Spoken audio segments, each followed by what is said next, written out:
कैसे हैं छात्रों? आप सब ठीक होंगे। आज का टॉपिक है बच्चों हमारा पेयजल।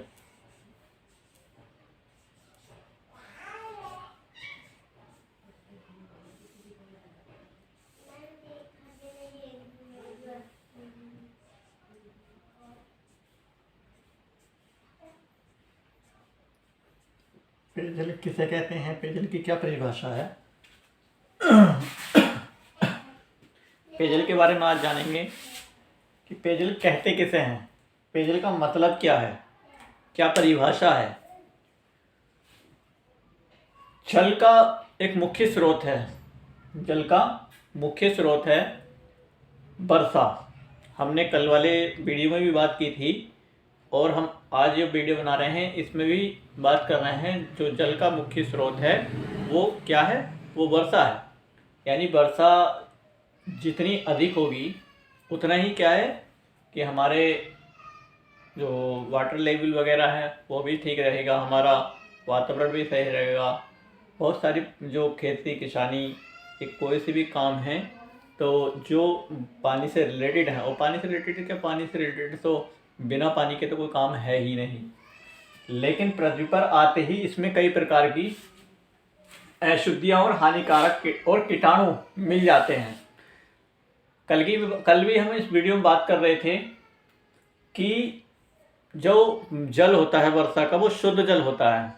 शुद्ध जल यानी जब वर्षा पड़ती है तो वर्षा का जो जल पृथ्वी पर पड़ने के बाद में क्या हो जाता है, वो अशुद्ध जल हो जाता है।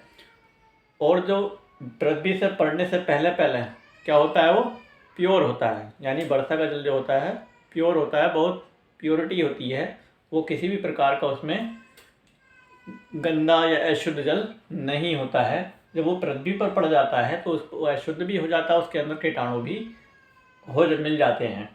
इस प्रकार का यह जल दूषित हो जाता है। यानी पृथ्वी पर पड़ने के बाद में क्या होता है, ये जल दूषित हो जाता है और उसका उपयोग करने से कई प्रकार की बीमारियां उत्पन्न हो सकती हैं या फैलने की आशंका होती है। यानी जब पृथ्वी पर जल गिर गया, बरसात की बूंदें पड़ रही हैं, पृथ्वी पर मिल गया, पृथ्वी में मिल गया और मिलने के बाद में हमने उसको पानी को पी लिया या अपने जानवरों को पिला दिया, या हमने उस पानी से, उस पृथ्वी पर पड़े पानी से अपने वस्त्र वगैरह धो लिए या जानवरों को पिला दिया, तो उससे क्या होता है, हमें बीमार होने की आशंका बनी रहती है। अति शुद्ध पेयजल के बारे में विस्तृत जानकारी होना अधिक आवश्यक है। यानी इसका और भी है, दूसरा पॉइंट है हमारा पेयजल का शुद्धिकरण। पेयजल का शुद्धिकरण।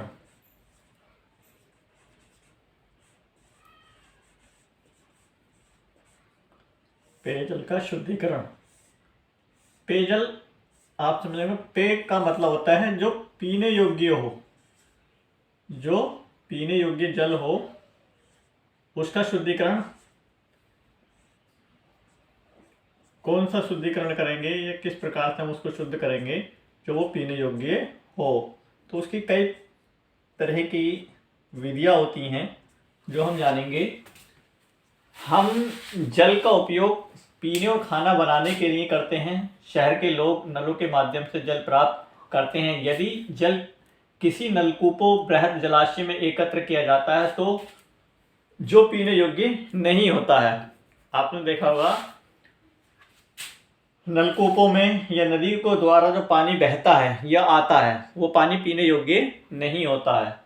पीने योग्य नहीं होता है तो वो क्या होगा, हमारे लिए अगर हम उस पानी को पिएंगे तो वो नुकसानदेह होगा, नुकसान हो सकता है, हमें बीमारियां होने की आशंका होती है। उसमें कई प्रकार की अशुद्धियां होती हैं, उसे कई विधियों द्वारा शुद्ध किया जा सकता है, जैसे क्लोरीनीकरण करके द्वारा आश्वत तलछट में जमाव से।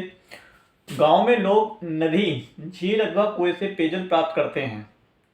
यानी नदियों से, कुओं का पानी पीते थे। आज के ज़माने में अब डिजिटल यानी आधुनिक ज़माने में वर्तमान में जो चल रहा है वो आज कोई भी नदी का, मतलब गांव में नदी का पानी नहीं पी रहे हैं। अब तो हेडपम्प वगैरह हैं और हेडपम्प और हर किसी के घर नल है, तो कोई भी नल का यानी जो कुएं हैं और नदियों का पानी है वो कोई भी नहीं पी रहा है। कहीं कहीं पाया जाता है कि वो नदियों का पानी आज भी वहाँ पर पी रहे हैं, कुओं का पी रहे हैं, लेकिन सब जगह पर नहीं है ऐसा। उससे कई विधियों द्वारा शुद्ध किया जा सकता है। सॉरी, इस जल को पोटेशियम परमैंगनेट से जैसे इस रसायनों को मिलाकर शुद्ध करते हैं। यानी इन जलों में क्या करते हैं, सोडियम परमैंगनेट जैसे रसायन उसमें हम डालकर उसको शुद्ध करते हैं। ट्यूबवेल का जल काफ़ी गहराई से निकाला जाता है, यह निकलता है वह शुद्ध जल होता है। जल के शुद्धिकरण के लिए फिल्टर का उपयोग किया जाता है। फिल्टर को समय समय पर साफ करते रहते हैं। नगरों में पेयजल को शुद्ध करने के लिए निम्न विधि का उपकरण करते हैं। यानी नगरों के अंदर, जहाँ नगर किसे कहते हैं, जहाँ पालिका, नगर पालिका जिसे कहते हैं हम, उसको क्या कहते हैं, नगर पालिका को ही नगर कहते हैं। अब नगर पालिकाएं जो होती हैं वो कई प्रकार की होती हैं।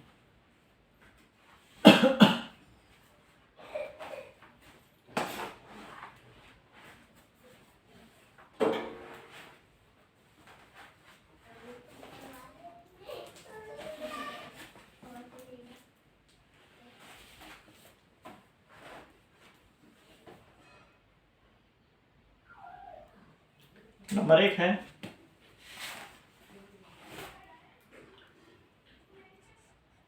तलछट,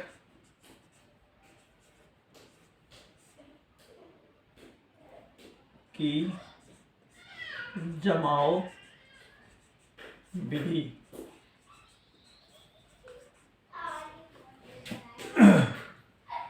नंबर 2 छानने या निथारने की विधि।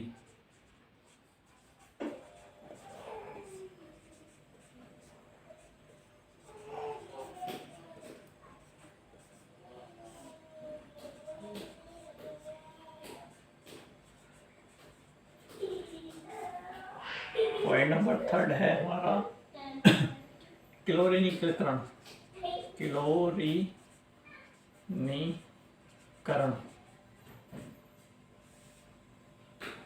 की विधि द्वारा।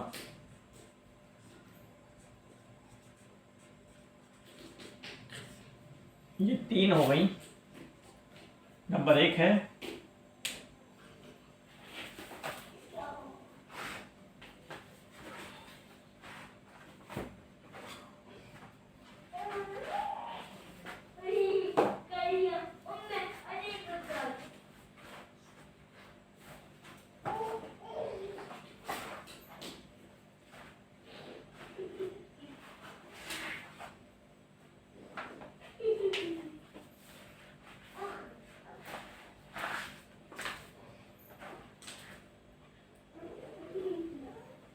तलछट की जो विधि है, जमाव विधि, इसमें क्या करना होता है, नदी अथवा झील का पानी जलाशय में इकट्ठा किया जाता है।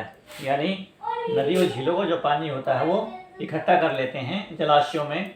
इसे कई दिनों तक धूप और हवा में छोड़ देते हैं।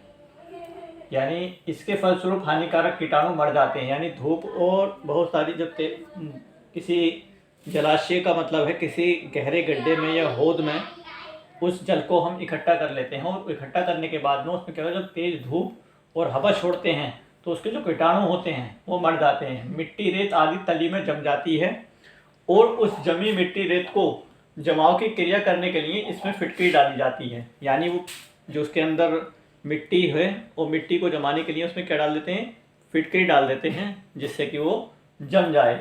इसी को क्या कहते हैं, तलछट जमाव की विधि कहते हैं। पॉइंट नंबर 2 है छानने या निथारने की विधि।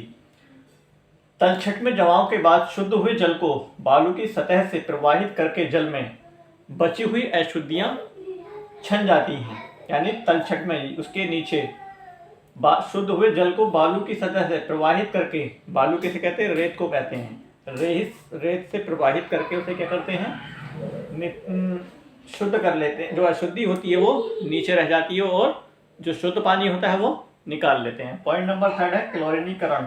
क्लोरीनीकरण, जल के ऊपर क्लोरीन की हल्की गैस का छिड़काव करने से जीवाणुओं का विनाश हो जाता है। यानी जो जीवाणु होते हैं क्लोरीन की हल्की सी गैस का जब छिड़काव करते हैं वो जल पर, तो उसके अंदर जो जीवाणु होते हैं वो नष्ट हो जाते हैं। शहरों में जल को पाइपों के द्वारा घरों तक पहुंचाया जाता है।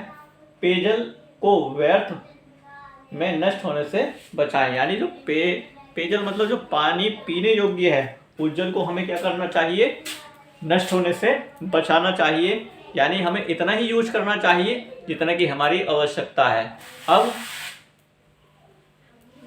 कुछ क्या होता है, कुछ जगह पर क्या करते हैं बच्चे, स्कूल कॉलेज घर वगैरह में या किसी शादी की पार्टी या फंक्शन में जाते हैं तो बच्चे क्या करते हैं, वो बच्चे ज़्यादा से ज़्यादा पानी को टंकी को खुला छोड़ देते हैं। पानी को मतलब अगर ज़रूरत 1 गिलास की है तो वो 4 गिलास यूज़ करते हैं। तो इस तरीके से हमें बच्चों पानी का सदुपयोग करना चाहिए, दुरुपयोग नहीं करना चाहिए।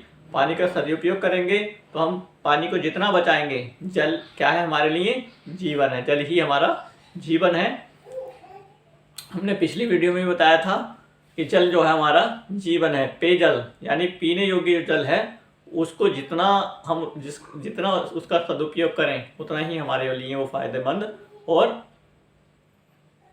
हम दूसरों के लिए अगर उस चीज़ को करेंगे दूसरों के लिए फ़ायदेमंद होगा, वो हमारे लिए भी फ़ायदेमंद होगा। इसलिए ये पेयजल का मतलब आपने सुन लिया कि पेयजल क्या होता है। पेयजल माने होता है जो पीने योग्य जल हो, उसे हम क्या कहते हैं, पेयजल कहते हैं। और हमने शुद्धिकरण भी आपको हमने बता दिया कि शुद्धिकरण किस प्रकार से करते हैं, हम नगरों में किस प्रकार से किया जाता है। तो आपको वीडियो अच्छी लगी हो तो हमारी वीडियो को ज़्यादा से ज़्यादा शेयर करें, लाइक करें, हमारे चैनल को सब्सक्राइब करें और लाइक करें।